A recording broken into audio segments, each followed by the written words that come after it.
ఓం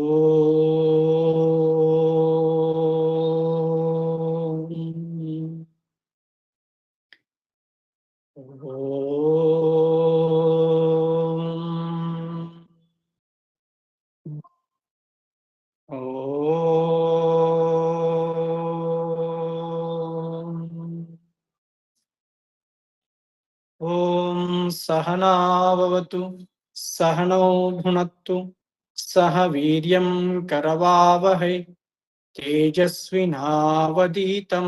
మా విద్విషావహై. ఓం శాంతి శాంతి శాంతి. నారాయణం నమస్కృత్య నరం చైవ నరోత్తమం దైవీం సరస్వతీం వ్యాసం తతో జయముదీరయేత్. నమస్తత్వవిదానంద గురుపాదాం భుజన్మనే సవిలాస మహామోహ గ్రాహక్రాసైక కర్మణే. ఆత్మస్వరూప బంధుగణః, మనం గడిచినటువంటి క్లాసుల్లో శమాది షట్ సంపత్తి చూస్తున్నాము. శమము, దమము, ఉపరతి, తితిక్ష, శ్రద్ధ ఇంతవరకు చూసాము. ఇవాళ సమాధానము. సమాధానము అంటే ఆచార్యులు వారు ఏం చెప్తున్నారు అంటే చిత్తేకాగ్రత. మన చిత్తము ఎలా ఉండాలి అంటే ఏకాగ్రత కలిగి ఉండాలి. ఏకాగ్రత వేటి వేటి పట్ల? మన ఏకాగ్రత విషయాల పట్ల ఉండాలా, లేక వేటి పట్ల మన ఏకాగ్రత అనేది ఉండాలి?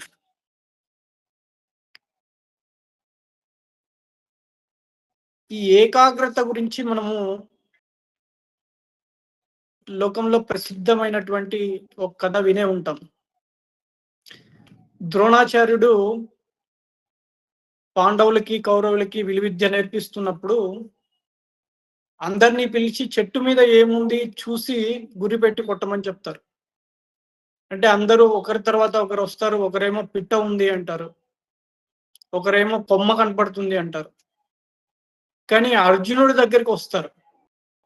అర్జునుడి ఏం కనపడుతుంది అంటే కన్ను కనపడుతుంది అన్నాడు. కన్ను ఏ కన్ను కనపడుతుంది అంటే పిట్ట యొక్క కన్ను కనపడుతుంది. సరే వదిలే బాణం అన్నారు. అర్జునుడు విలువిద్యలో ఎంతటి ఏకాగ్రత కలిగి ఉన్నాడో ఆ కథ ద్వారా మనకు తెలుస్తుంది. అయితే మనము ఇక్కడ ఏకాగ్రత దేని మీద కలిగి ఉండాలి అంటే ఆచార్యులు వారు వివేక చూడమణిలో ఓ శ్లోకం చెప్తున్నారు. సర్వధా స్థాపనం బుద్ధే శుద్ధే బ్రహ్మని సర్వథా తత్ సమాధానమిత్యుక్తం నతు చిత్తస్య లాలనం. అంటే ఇక్కడ ఆచార్యులు వారు ఏం చెప్తున్నారంటే సర్వదా ఎల్లప్పుడూ మన బుద్ధి ఎక్కడ స్థాపించి ఉండాలి అంటే శుద్ధే బ్రహ్మని సర్వథా. ఎల్లప్పుడూ కూడా మన బుద్ధి ఎక్కడ స్థాపించి ఉండాలి అంటే బ్రహ్మని. బ్రహ్మ యందు అంటే బ్రహ్మ ఇతరమై ఉన్నదా, నాకంటే వేరా? అసలు బ్రహ్మ అంటే ఏమిటి? బ్రహ్మ అంటే ఏవేవైతే నేను అని ఇప్పటి వరకు నేను అనుకుంటున్నానో వాటిని తీసి పుచ్చితే ఏది సచ్చిదానంద స్వరూపమై ఉన్నదో అది బ్రహ్మ. మన బుద్ధి ఎప్పుడు ఎలా ఉండాలి అంటే ఆ బ్రహ్మ యందు స్థాపించి ఉండాలి. మరి ఆ బ్రహ్మ ఏది అని అంటే పంచకోశాలకు అతీతమైనది. ఇప్పుడు దేహం ఉన్నది. దేహము నేను అవుతానా, నాది అవుతుందా? ఒకవేళ దేహమే నేను అయితే ఆ దేహము 3 అవస్థల్లో ఉండాలి. జాగ్రత్త అవస్థలో, స్వప్నావస్థలో, సుషుప్తి అవస్థలో. కానీ ఈ దేహం ఏమవుతుంది జాగ్రత్త అవస్థలో అనుభవానికొస్తుంది. స్వప్నావస్థలోనే ఈ దేహమే అనుభవానికి రాలేదు. మనస్సుతో ఇంకొక దేహం ఏదో అనుభవానికొస్తుంది. సుషుప్తి అవస్థలో దేహము అనుభవానికి రావట్లేదు. మనస్సు అనుభవానికి అయితే దేహము నేను కాను. మరి మనస్సు నేనా అంటే మనస్సు కూడా నేను కాను. ఇంద్రియాలు ప్రాణశక్తి లేనిదే ఇంద్రియాలు జడము. అవి వాటంతట అవి ఏమీ లేవు. ఏమీ చేయలేవు. కాబట్టి దేహము నేను కాను. ఇంద్రియాలు నేను కాను. మనస్సు నేను కాను. పోనీ బుద్ధి చిన్నప్పటి నుంచి చదివినటువంటి ఆ బుద్ధిలో పెట్టుకున్నటువంటి జ్ఞానం ఏదైతే ఉందో అది నేనా అంటే అది కూడా నేను కాదు. ఎందుకంటే కేవలం ఆ బుద్ధి చాలా లిమిటెడ్ అయ్యి ఉన్నది. కొంత జ్ఞానం కలిగి ఉంటుంది. ఆ జ్ఞానాన్ని తర్వాత క్రమంగా మర్చిపోతూ ఉంటుంది. అయితే ఆ బుద్ధి నేను కాదు. దేహము నేను కాదు. ప్రాణము నేను కాదు. ఇంద్రియాలు నేను కాదు. మనస్సు నేను కాదు. బుద్ధి నేను కాదు. మరి మిగిలి ఉన్నది ఏది నేను అంటే వీటన్నిటి వెనకల ఉన్నటువంటి సత్, చిత్, ఆనంద స్వరూపం. సత్ అంటే ఉండుట, చిత్ అంటే తెలియుట.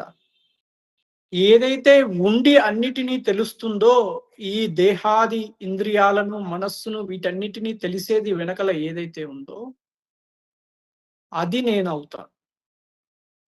సో, ఆ బ్రహ్మయందు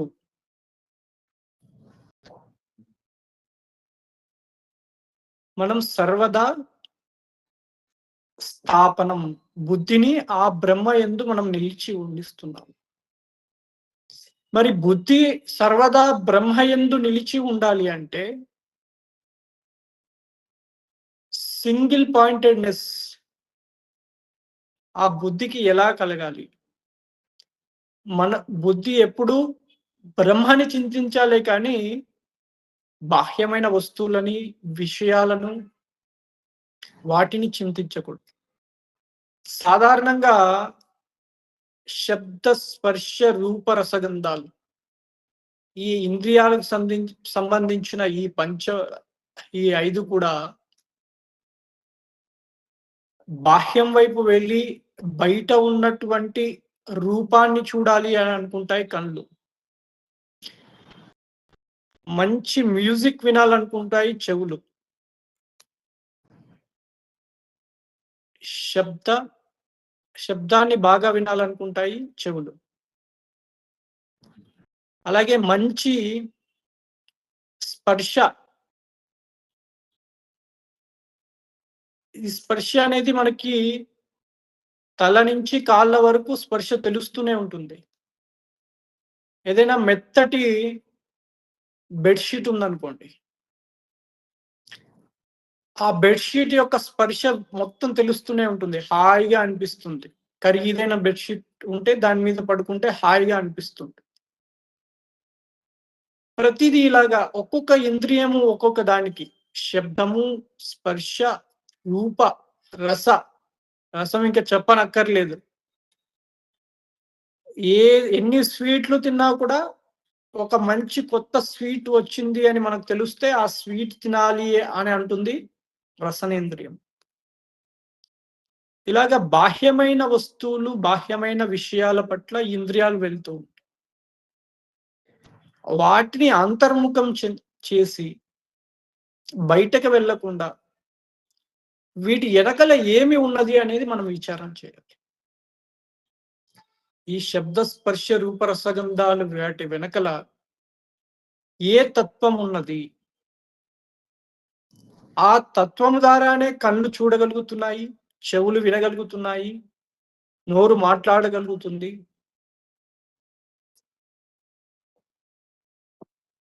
ఇవన్నీ కూడా ఘ్రాణేంద్రియము వాసన చూడగలుగుతున్నది.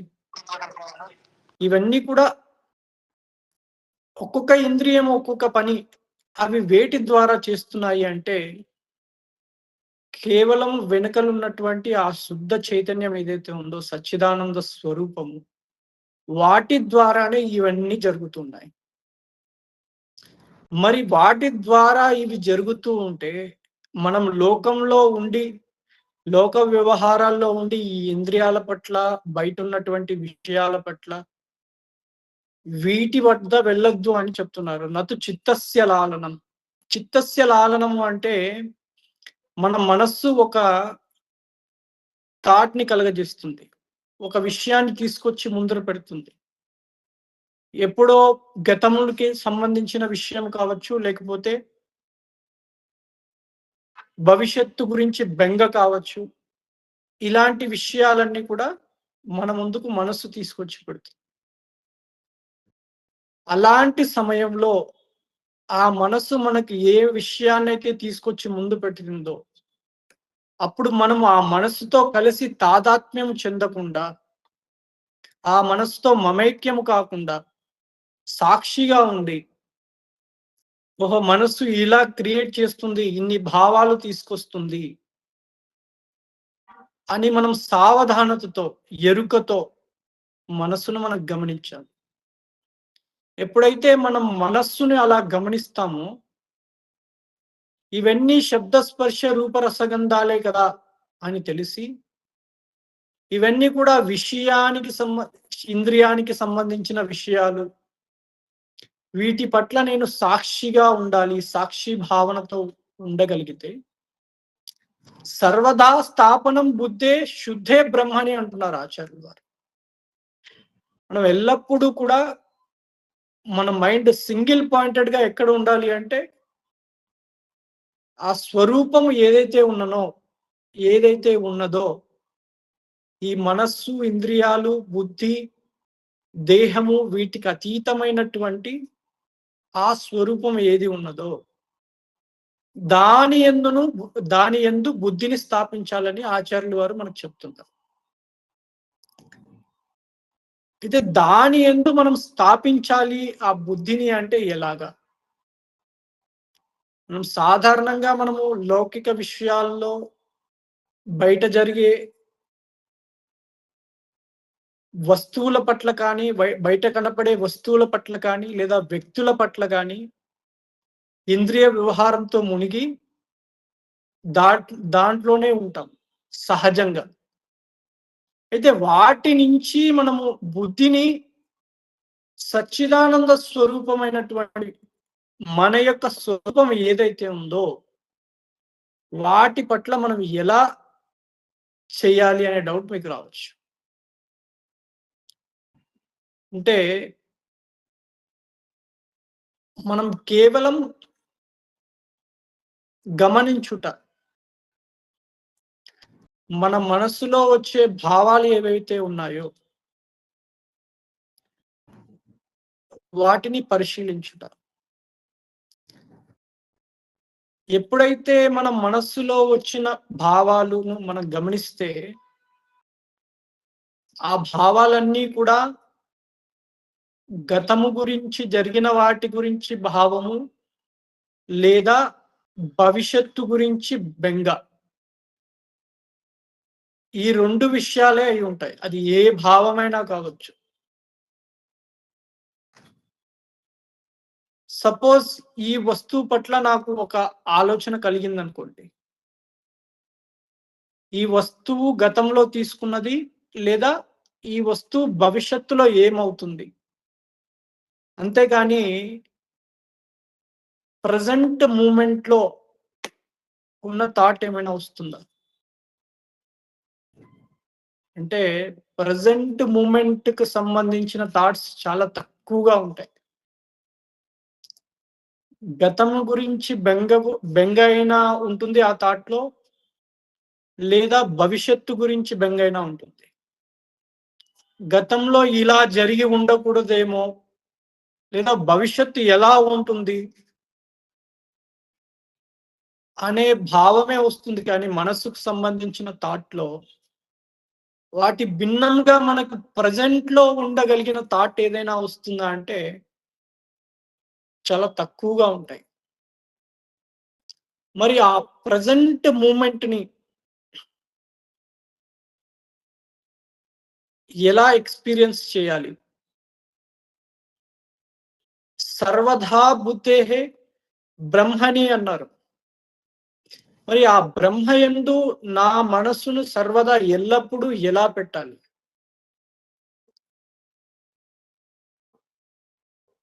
అంటే మనం చూసుకోవాలి.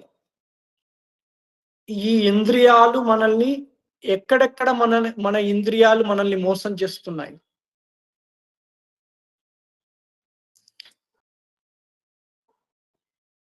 వేటి పట్ల మన ఇంద్రియాలు మనం పట్టుకొని కూర్చున్నాం. శబ్దాన్ని పట్టుకొని కూర్చున్నామా? రూపాన్ని పట్టుకొని కూర్చున్నామా? రసాన్ని పట్టుకొని కూర్చున్నామా? లేకపోతే గంధాన్ని పట్టుకొని కూర్చున్నామా? వేటి పట్ల మన మనస్సు వెళ్ళుతుంది. ఆ ఇంద్రియాలు వాటిని పట్టుకొని కూర్చున్నాయి. దీన్ని మనము ఎవరికి వారు పరిశీలించుకోవాలి. ఎప్పుడైతే మనం పరిశీలించి చూసుకుంటామో, సపోజ్ ఇప్పుడు కన్నుకు రూపం కావాలి. మంచి సినిమా చూడాలి అనిపించిందనుకో. రూపాలను కన్ను మొబైల్ పెట్టుకొని యూట్యూబ్ షార్ట్స్ అట లేకపోతే ఇంకా ఏవేవో వీడియోస్ అన్ని చూస్తూ కన్ను ఎంజాయ్ చేయాలి అని అనుకుంటుంది. ఆ కన్ను రూపాలని చూడాలి అని అనుకున్నప్పుడు మన బుద్ధిలో ఆలోచన మనం ఎరుకతో ఉన్నామనుకోండి.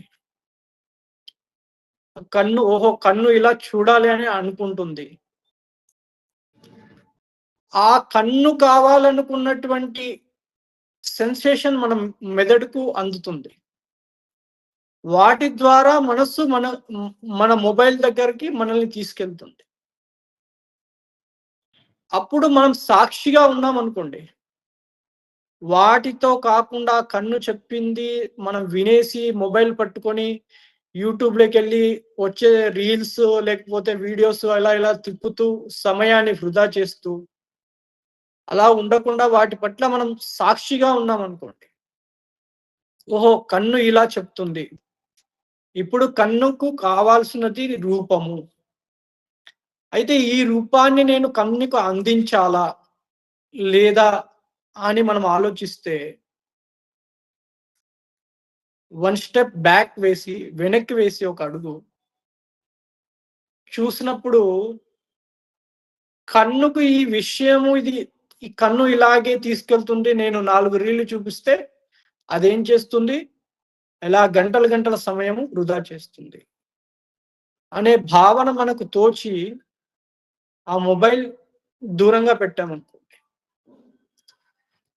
అప్పుడు ఎలా ఉంటుంది మన మనస్సు, మన బుద్ధి చూడాలి. ఇది కేవలం కన్నుకు సంబంధించిందే కాదు. మన జీవితంలో చాలా విషయాలు, వస్తువుల పట్ల ఇలా ఉంటుంది. అదే వ్యక్తుల పట్ల పలానా వ్యక్తి అంటే నాకిష్టము. పలానా వ్యక్తి అంటే నాకిష్టం లేదు. పలానా వ్యక్తి నా మిత్రుడు. పలానా వ్యక్తి నాకు శత్రువు. ఇలాగ వ్యక్తుల పట్ల కూడా మన భావాలు, ఆలోచనలు క్రియేట్ చేస్తూ ఉంటుంది మనసు. ఇప్పుడు సపోజ్ దూరంగా ఒక వ్యక్తి వస్తున్నాడనుకోండి.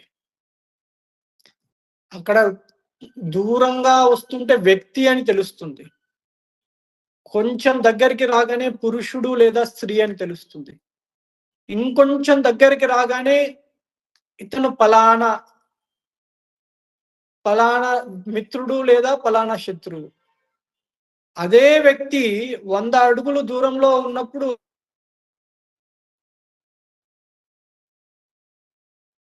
మిత్రుడు, శత్రుడు అనే భావన మన మనసులో కల్పిస్తున్నాం. ఈ భావన 100 అడుగులు వెనకల ఉన్నప్పుడు సేమ్ వ్యక్తి రానప్పుడు, అదే వ్యక్తి 5 అడుగులు ముందుకు రాగానే మన మనసులో ఎందుకు ఈ భావన వస్తుంది? అంటే మన మనసు ఏం చేస్తుంది? గతానికి వెళ్ళి, గతములో అతను ఏం చేశాడు అన్న భావనని మన మనస్సు తీసుకొస్తుంది. ఆ గతం గురించి ఏవేవైతే ఆలోచనలున్నాయో వాటన్నిటిని పోగు చేసి, మనకు ఒక వ్యక్తి ఇప్పుడొస్తే ఆ వ్యక్తి యందును సూపర్ ఇంపోజ్ చేస్తుంది. నిజంగా వాస్తవానికి ఆ వ్యక్తిలో అటువంటి లేని ఆలోచనలు గతాన్ని పోగేసి మన మనసు ఆ వ్యక్తిలో కల్పిస్తుంది. సో, ఇలాగ మైండ్ మనకు ప్లే చేస్తుంటే వాటి ఆ మైండ్ పట్ల, ఆ మనస్సు పట్ల మనం సాక్షిగా ఉండి చూడగలమా? సాక్షిగా ఉండి చూడాలి అంటే ఏం చేయాలి? ఏమి చేసేదేమీ లేదు. ఇప్పుడు కర్మ అనుకోండి. కర్మ అయితే ఇలా చేయాలి, అలా చేయాలి, చేసే పద్ధతి ఉంటుంది. కానీ ఎరుకగా ఉండడము అంటే కేవలం గమనించుట. మన మనస్సులో ఏ ఏ భావాలు ఎలా నడుస్తున్నాయి? ఒక ఆలోచన వస్తుంది. ఆ ఆలోచన వెనకాల మనం పరిగెత్తుతున్నామా? లేదా ఆ ఆలోచనను మనం సాక్షిగా చూస్తున్నామా? మనం గమనించాలి. ఎప్పుడైతే మనము ఆలోచన పట్ల సాక్షిగా ఉండి ఉండగలుగుతున్నామో, అప్పుడు దేహానికి, మనస్సుకు, బుద్ధికి, ఇంద్రియాలకి వీటన్నిటికి కూడా అతీతంగా ఉండగలుగుతాం.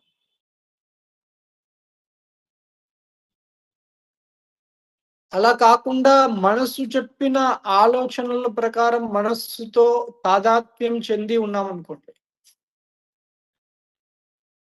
అప్పుడు మనస్సు మనల్ని మొత్తం ప్రపంచంలో ఉన్నటువంటి సప్త సముద్రాల నీరు మనకి తాకుతుంది. ఈ సంసారం ఎలా తిప్పుతుందంటే, సంసారం అంటే ఏమీ లేదు. నేను, నాది అనే భావన. ఆ భావన నేను, నాది అనే భావన ఏం చేస్తుంది అంటే, ఈ సంసార చక్రంలో తిప్పుతూనే ఉంటుంది. అదే ఆ భావన లేకుండా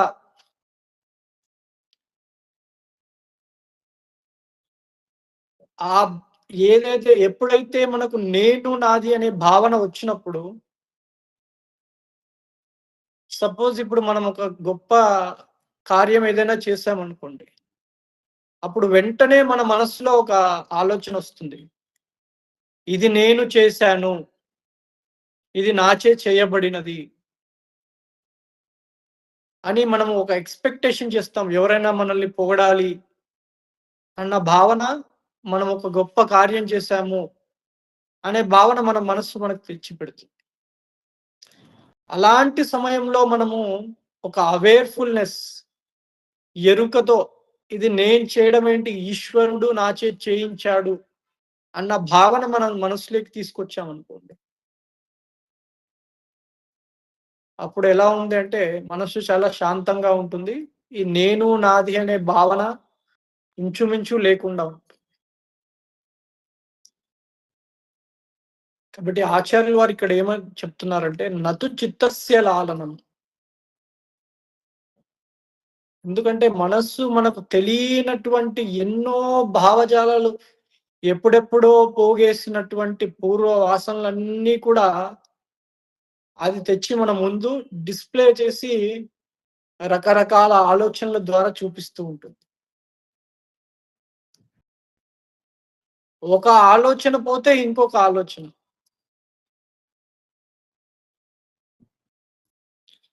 మనస్సుకు ఆలోచన రహిత స్థితి అనేది చాలా తక్కువగా ఉంటుంది. ఇంచుమించు గాఢ నిద్రలో తప్పితే, ఎరుకలో మనస్సు ఎప్పుడైనా ఆలోచన రహిత స్థితిని ఎక్స్‌పీరియన్స్ చేసిందా? అంటే కేవలము గాఢ నిద్రలో అలాగే కొద్ది క్షణాలు లేదా కొద్ది నిమిషాలు ధ్యానం చేస్తున్నప్పుడు ఆ మనస్సు ఆలోచన రహిత స్థితిలో ఉంటుంది. అందుకనే ఇక్కడ ఆచార్యులు వారు ఏం చెప్తున్నారంటే, ఎప్పుడు కూడా మన మనస్సు సర్వదా, ఎల్లప్పుడూ బ్రహ్మయందు ఉండాలి. బ్రహ్మయందు అంటే, బ్రహ్మ అంటే ఇక్కడ చతుర్ముఖ బ్రహ్మ కాదు. ఎక్కడో పైన ఉంటాడు. 4 తలకాయలు పెట్టుకొని ఉంటాడు. ఆ బ్రహ్మ గురించి చెప్పట్లేదు ఇక్కడ. ఇక్కడ చెప్తున్నటువంటి బ్రహ్మ ఏది అంటే, ఏ పరమాత్మ స్వరూపము, సచ్చిద్ ఆనంద స్వరూపము ఏది మీరై ఉన్నారో, దేహము, మనస్సు, ఇంద్రియాలు వీటన్నిటికి అతీతమయ్యి ఏది మీరు అయి ఉన్నారో, ఆ బ్రహ్మ గురించి ఇక్కడ చెప్తున్నారు. మరి ఆ బ్రహ్మను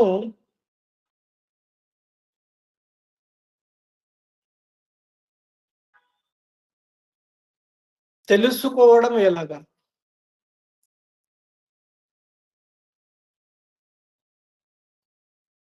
బ్రహ్మను తెలుసుకోవడము ఇంద్రియాలతో సాధ్యమవుతుందా?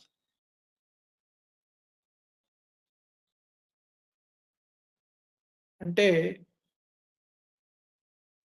బ్రహ్మ ఇంద్రియాలతో సాధ్యం కానిది, అలాగే మనస్సుతో సాధ్యం కానిది,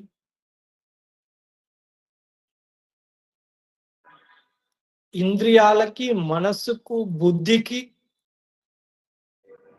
అన్నిటికీ అతీతమైనది. మరి ఆ బ్రహ్మ ఇంద్రియాలతో, మనస్సుతో తెలుసుకోలేము అంటే, మరి బ్రహ్మ తెలియకుండా ఉంటుందా అంటే, బ్రహ్మ మీ అనుభవంలోనే ఉంటుంది. కన్ను చూడగలుగుతుంది అంటే, ఆ కన్ను వెనకల ఉండే శక్తి ఏదైతే ఉందో అది పరమాత్మ.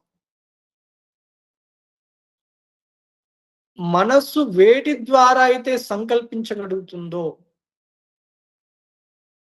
చెవులు వేటి ద్వారా అయితే వినగలుగుతున్నాయో, నోరు వేటి ద్వారా అయితే మాట్లాడగలుగుతుందో, ఇవన్నీ కూడా, ఈ ఇంద్రియ వ్యవహారం అన్నీ కూడా వేటి ద్వారా జరుగుతున్నాయి అంటే, అది బ్రహ్మ. మరి ఆ బ్రహ్మయందు మనస్సు నిలుచుట ఎలాగా?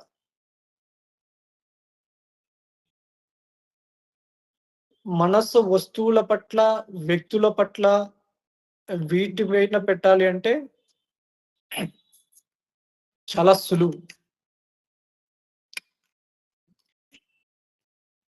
మరి మనస్సును బ్రహ్మ మీద లగ్నం చేయుట ఎలాగ? అంటే ఇప్పుడు మనం ఒక చిన్న ధ్యానం చేద్దాము. అందరూ నిటారుగా కూర్చోండి.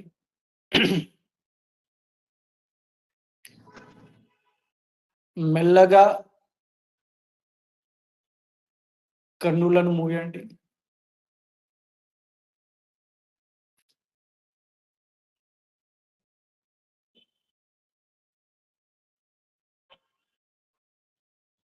మనస్సును గమనించుట.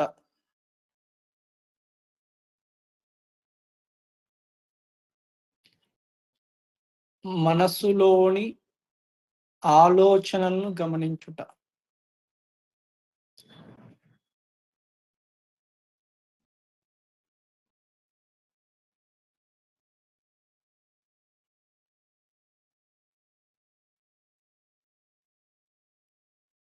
మనస్సులో ఏదో ఒక ఆలోచన వస్తున్నది.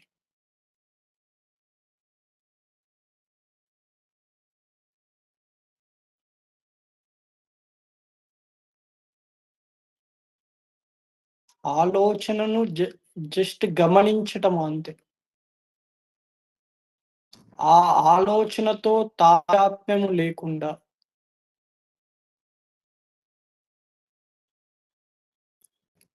గమనించుట.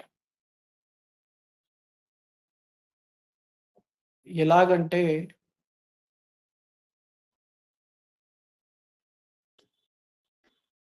తల్లి పిల్లలను చూడగానే పిల్లలు ఎలా కామ్‌గా, సైలెంట్‌గా ఉంటారో,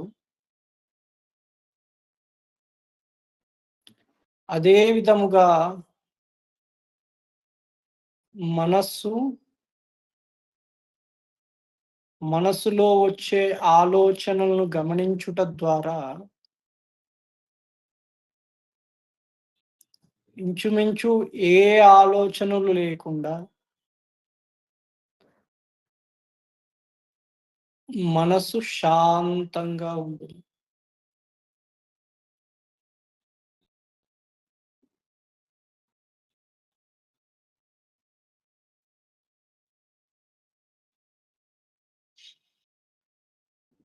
కేవలం గమనించుట.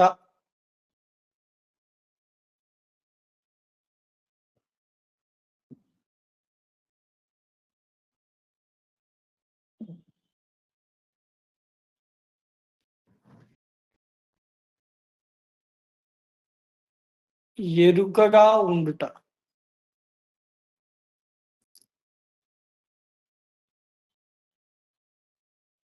మనస్సులో ఏవో ఆలోచనలు వస్తూ ఉంటాయి. 1, 2, 3 అలాగా 4, 5 ఆలోచనలు వస్తూ ఉన్నాయనుకోండి. వాటిని కేవలం గమనించుట.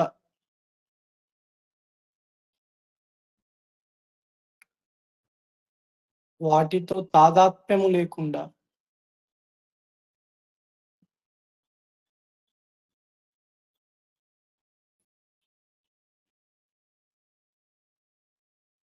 కేవలం గమనించుట మాత్రమే.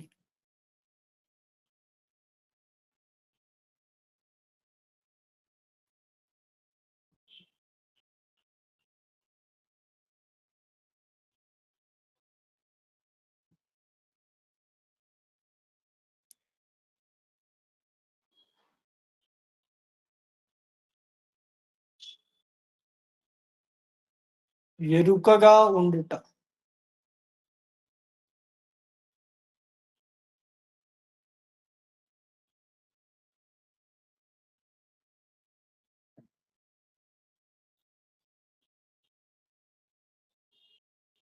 మనస్సులోని ఆలోచనల పట్ల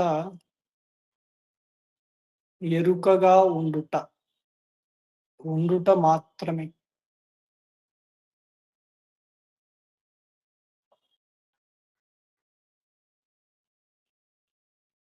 గమనిస్తే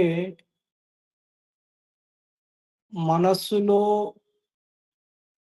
ఎటువంటి ఆలోచనలు కూడా ఇంచుమించు ఏ ఆలోచన లేవు. మనస్సు శాంతంగా, నిశ్చలంగా నిలిచి ఉన్నది.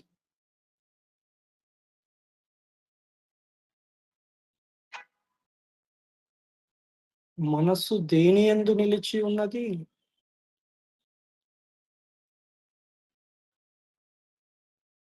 సత్, చిత్, ఆనంద స్వరూపమునందు మనస్సు నిలిచి ఉన్నది.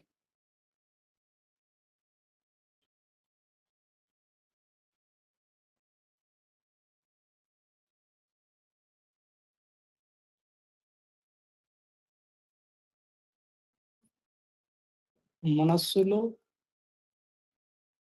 ఏ ఆలోచనలు లేవు. మనస్సు సచ్చిత్ ఆనంద స్వరూపమునందు ప్రకాశిస్తున్నది, నిలిచి ఉన్నది.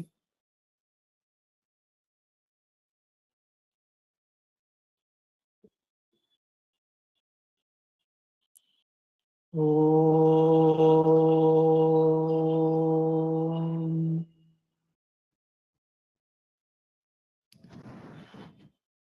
మెల్లగా కన్నులు తెరిచి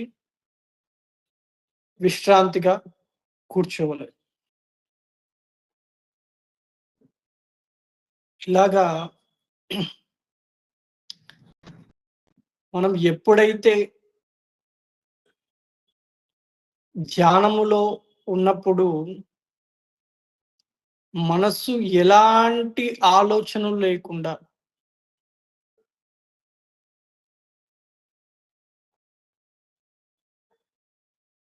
ఏ థాట్స్ లేకుండా నిశ్చలంగా ఉన్నది. ఆ మనస్సు ఎక్కడ ఉన్నది అంటే బ్రహ్మయందు ఉన్నది అని మనం చెప్పొచ్చు. అదే స్థితి మనం జాగ్రత్తలో కూడా, వేకువలో కూడా ఆ థాట్ ఫ్లోలో వెళ్ళకుండా, మనసు చెప్పిన దారిలో వెళ్ళకుండా, సావధానతతో ఎప్పుడైతే మనం ఉండగలుగుతామో, చిత్త ఏకాగ్రత అన్నారు ఆచార్యులు. సమాధానము అంటే చిత్త ఏకాగ్రత. చిత్తము వేటి మీద ఉండాలి అంటే, ప్రపంచంలో కనపడే వస్తువుల మీదనో, వ్యక్తుల పట్లనో కాదు. చిత్తం ఎప్పుడు కూడా పరమాత్మ మీద ఉండాలి. లౌకికులు చిత్తం ఎట్లా ఉంటుందంటే, ప్రపంచంలో కనపడే వస్తువుల పట్ల. ఈ వస్తువు తెచ్చుకుంటే నాకు ఆనందం లభిస్తుంది. ఈ వస్తువు ఉంటే నేను ఆనందంగా ఉండగలుగుతాను. లేదా ఈ వ్యక్తి ఉంటే నేను ఆనందంగా ఉండగలుగుతాను. ఈ వ్యక్తి నాకు ఆనందాన్ని ఇస్తాడు అనే భావంలో లౌకికులు ఉంటారు. అంటే వైదికులు ఎలా ఉంటారు అంటే, ఈ కర్మ చేస్తే నాకు ఆనందం లభిస్తుంది. ఈ కర్మ ద్వారా నేను ఆనందాన్ని పొందుతాను. ఇప్పుడు ఆనందం పొందకపోయినా దేహాంతర ప్రాప్తి, దేహం ఎప్పుడైతే విడుస్తానో అప్పుడు నేను ఈ కర్మ చేయడం ద్వారా నేను స్వర్గానికెళ్తాను. అక్కడ నాకు ఆనందం కలుగుతుంది అని ఈ విధంగా లౌకికులు, వైదికులు ఉంటారు. అయితే సాధకులైన మనము ఎలా ఉండాలి అంటే, ఆచార్యులు వారు ఇక్కడ చెప్పినట్లు సమాధానము, చిత్త ఏకాగ్రత. సర్వదా స్థాపనం బుద్ధే. ఎక్కడ? శుద్ధ బ్రహ్మణి. బుద్ధి ఎక్కడ ఉండాలి అంటే, ఆ పరమాత్మ యందు మనం స్థాపించి ఉండాలి. మరి ఇది కుదురుతుందా? ఇప్పుడే అయిపోతుందా? పరమాత్మ యందు నేను ఇప్పుడే బుద్ధిని ఉంచగలుగుతాను అంటే, స్లోగా అభ్యాసం చేయగా, ఇప్పుడు చెప్పినటువంటి ధ్యానం ఏదైతే ఉందో, దాన్ని చేస్తూ, అలాగే మన మనస్సులో ఎటువంటి ఆలోచనలు వస్తూ ఉన్నా, ఆ ఆలోచన పట్ల ఎరుకతో ఎప్పుడైతే మనం ఉండగలుగుతామో, అప్పుడు ఆలోచనను పట్టి ఆలోచన ఏ విధంగా తీసుకెళ్తే అలా వెళ్ళకుండా, మనం సాక్షిగా ఆలోచనలను గమనిస్తూ ఉన్నప్పుడు మనస్సు యొక్క ప్రవాహం ఇంచుమించు చాలా తగ్గిపోతుంది. మనస్సు యొక్క ఫ్రీక్వెన్సీ ఏదైతే ఉందో, ఇప్పుడు చాలా థాట్స్ ఉన్నాయనుకోండి. వాటిని గమనిస్తున్నప్పుడు ఆ మనస్సు ఏం చేస్తుంది అంటే, ఆ థాట్ యొక్క ఫ్రీక్వెన్సీని తగ్గిస్తుంది. ఎప్పుడైతే థాట్ యొక్క ఫ్రీక్వెన్సీ తగ్గుతుందో, స్లోగా థాట్ అనేది కూడా తగ్గుతుంది. ఓవర్ థింకింగ్ అనేది ఉండకుండా విచారణ ఉంటుంది. ఎంక్వైరీ ఉంటుంది. ఎంక్వైరీ వేరు, థింకింగ్ వేరు. థింకింగ్ అనుకోండి, ఏవేవో ఆలోచనలు వస్తూ ఉంటాయి. ఆ ఆలోచనల పట్ల మనం వెళ్తూ ఉంటాం. అదే ఎంక్వైరీ అనుకోండి. ఎంక్వైరీ చేసేటప్పుడు మనస్సు ఒక్క థాట్ మీదే ఉంటుంది.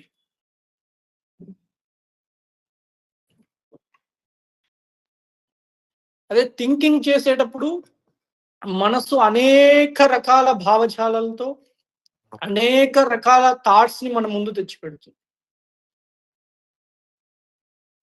ఇప్పుడు మనం చేయాల్సినటువంటి ఎంక్వైరీ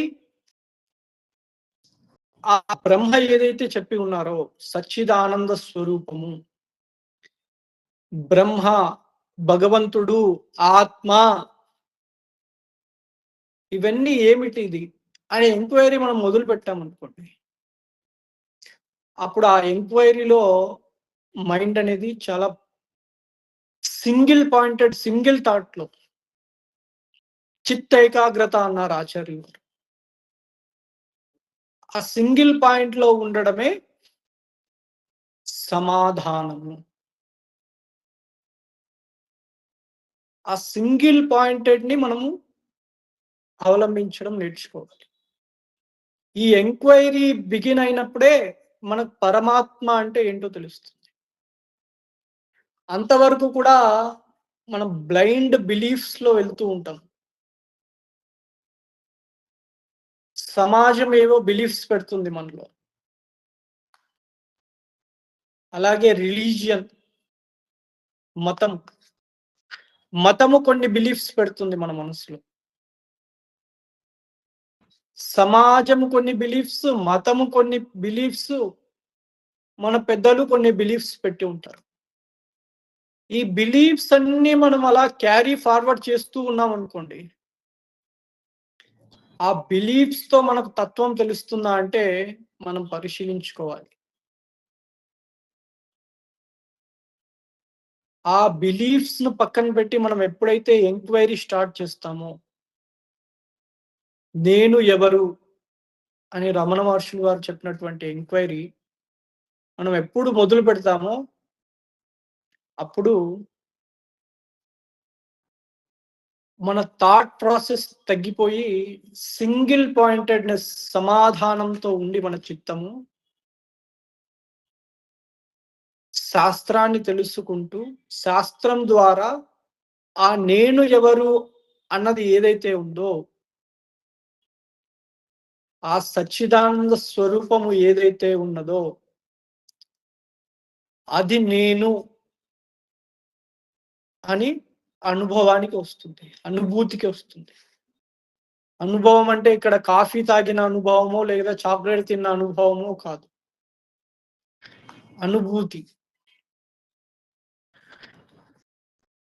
ఆ అనుభూతి రావాలి అంటే మనం సమాధానం అనేది చాలా ఇంపార్టెంట్.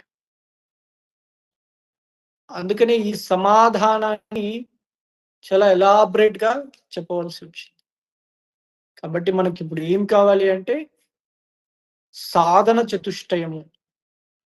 శమము, దమము, ఉపరతి, తితిక్ష, శ్రద్ధ, సమాధానం.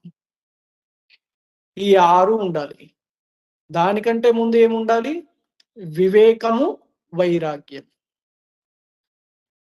వివేకముతో కూడుకున్నటువంటి వైరాగ్యం కావాలి. ఇప్పుడు వైరాగ్యం ఉందనుకోండి, కొందరికి శ్మశాన వైరాగ్యం ఉంటుంది. నాకివేమి వద్దు, నాకు ఈ ప్రపంచమే వద్దు అని వస్తువులు ఇక్కడ, అక్కడ పరిగేసి పారేస్తూ ఇది వైరాగ్యము, నేను వైరాగ్యంగా ఉంటాను అనే భావంతో ఉంటారు.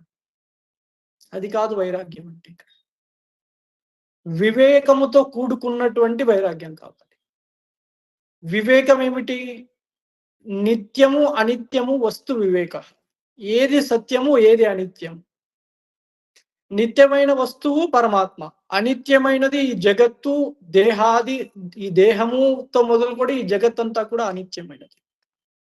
మరి వైరాగ్యం వేటి పట్ల ఉండాలంటే అనిత్యమైన దాని పట్ల వైరాగ్యం ఉండాలి.